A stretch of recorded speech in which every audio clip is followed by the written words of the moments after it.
Bonjour et bienvenue dans le module sur le rôle et les responsabilités du coach.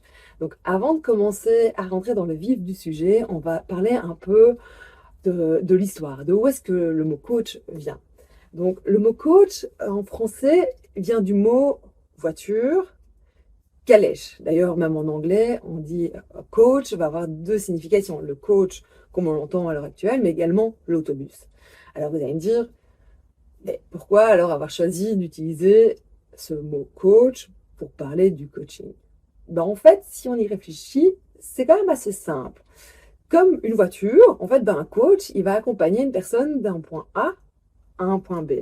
Donc, en quelque sorte, vous allez être l'accompagnateur d'un voyage. Vous allez faire ce voyage avec l'entrepreneur. Et sur ce voyage, ben, vous allez rencontrer parfois des questionnements, des doutes, certains obstacles, des réussites et des joies.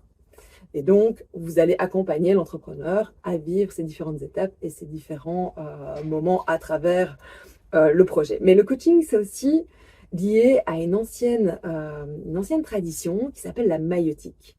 Alors, la maïotique, d'où est-ce que ça vient? Ben, en fait, ça vient un peu de Maïa, qui était en fait un personnage de la mythologie grecque qui facilitait les accouchements. Et dans la maïotique, on va retrouver cette notion aussi de questionnement. Et là, c'est vraiment Socrate qui est vraiment venu l'utiliser comme pionnier. Donc, l'idée, c'était vraiment d'utiliser cette technique de la maïotique, donc du questionnement, pour faire accoucher la personne et donc la faire accoucher de ses ressources intérieures, de son potentiel. Et donc, le coaching est vraiment donc en lien avec la maïotique, étant donné que vous allez aider la personne à aller puiser les ressources à l'intérieur d'elle-même. Mais alors, un coach, finalement, qu'est-ce que c'est et qu'est-ce que ça n'est pas? Ben, disons que vous n'allez pas avoir un rôle de formateur. Vous n'êtes pas là pour transmettre et éduquer une personne ou même la coter. Donc voilà, vous n'êtes pas un prof. Alors vous allez me dire, est-ce que finalement, quelle est la différence entre un mentor et un coach? Ben, le mentor, il va partager un retour d'expérience, une problématique qu'il a rencontrée, donc il va venir quand même avec la vision qu'il a eue à travers un projet et la partager. Donc le coaching, c'est pas non plus du mentoring, même si parfois, on le verra par la suite, vous pouvez avoir plusieurs casquettes lors d'une séance de coaching. Alors, vous n'êtes pas un juge non plus. Vous n'êtes pas là pour juger la personne. Donc il n'y a pas de jugement, il n'y a que du feedback, tout le temps. Alors, des fois aussi, durant l'accompagnement, vous allez voir que la personne va venir avec des problèmes personnels, des fois il y aura des émotions, et c'est OK de les accueillir, que la personne puisse les déposer, mais par contre, vous n'êtes pas psychologue ni coach de vie, donc vous n'êtes pas là pour traiter ces problèmes-là avec lui.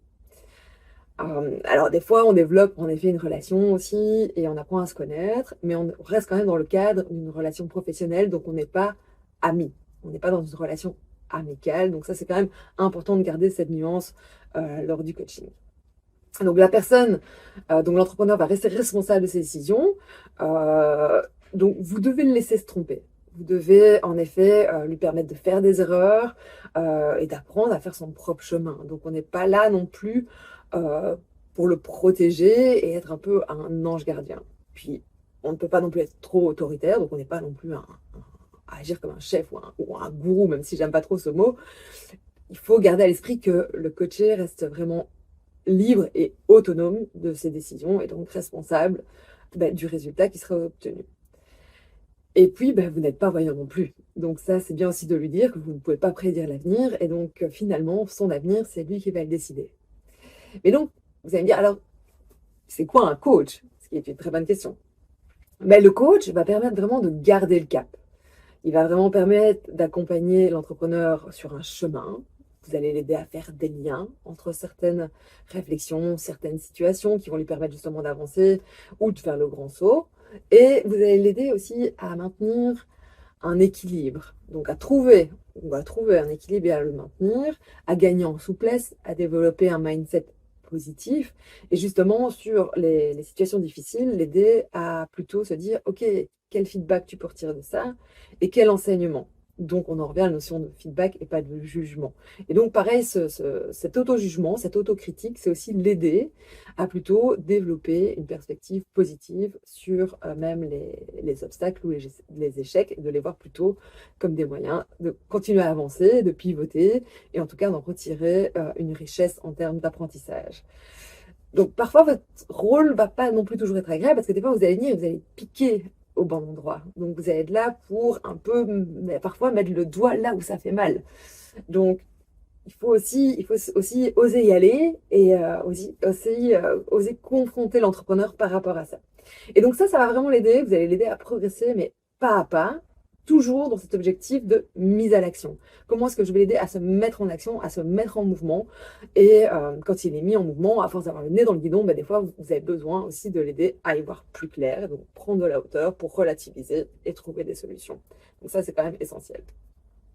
Mais donc, comme vous l'aurez compris, est-ce que le coach est vraiment passif? Ben non, pas vraiment. Donc, parce que vous allez rester dans le questionnement, donc c'est la maïotique, comme on a vu, ben non, pas vraiment non plus.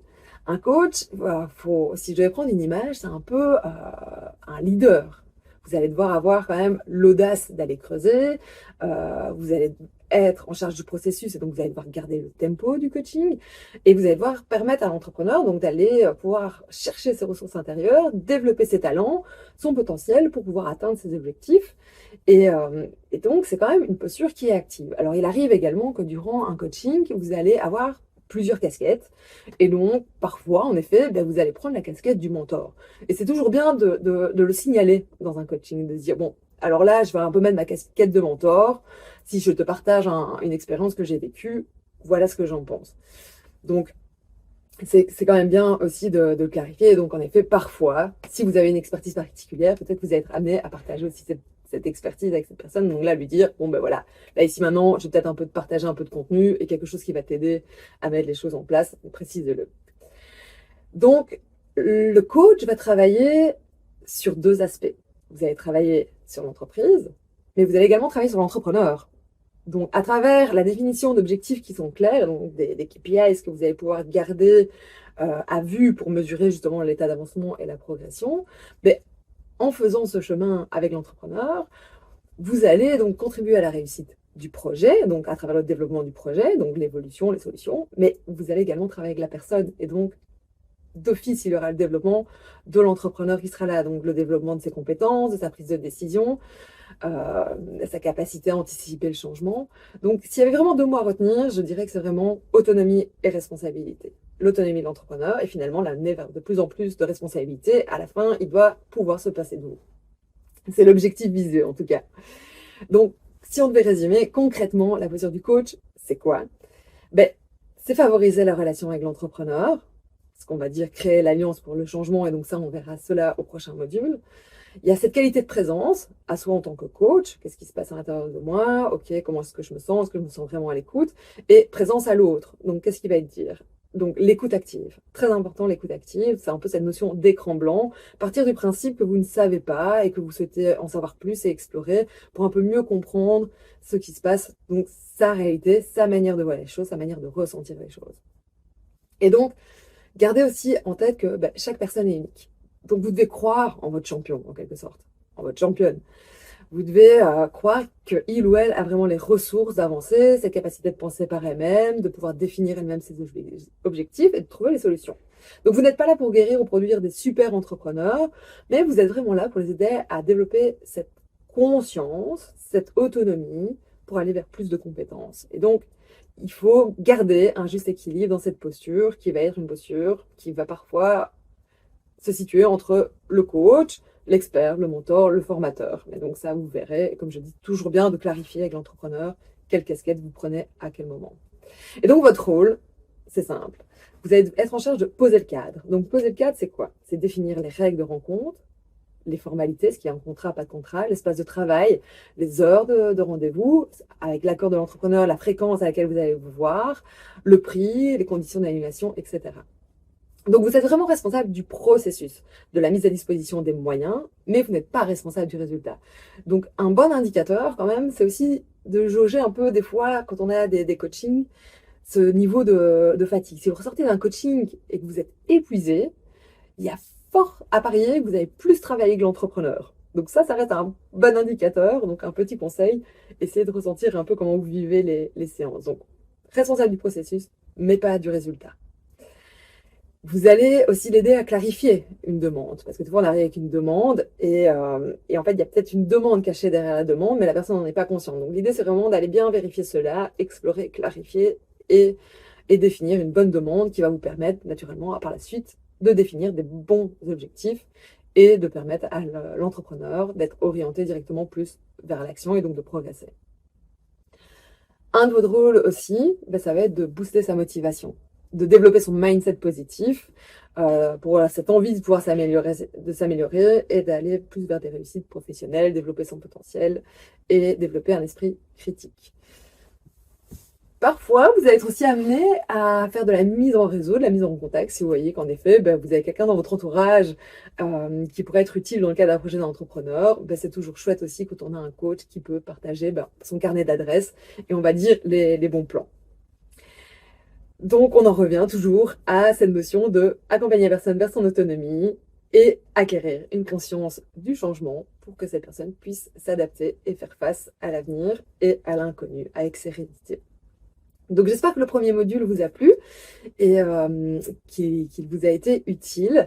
Et je vous retrouve dans la prochaine vidéo où nous allons parler de la relation de coaching. À tout de suite.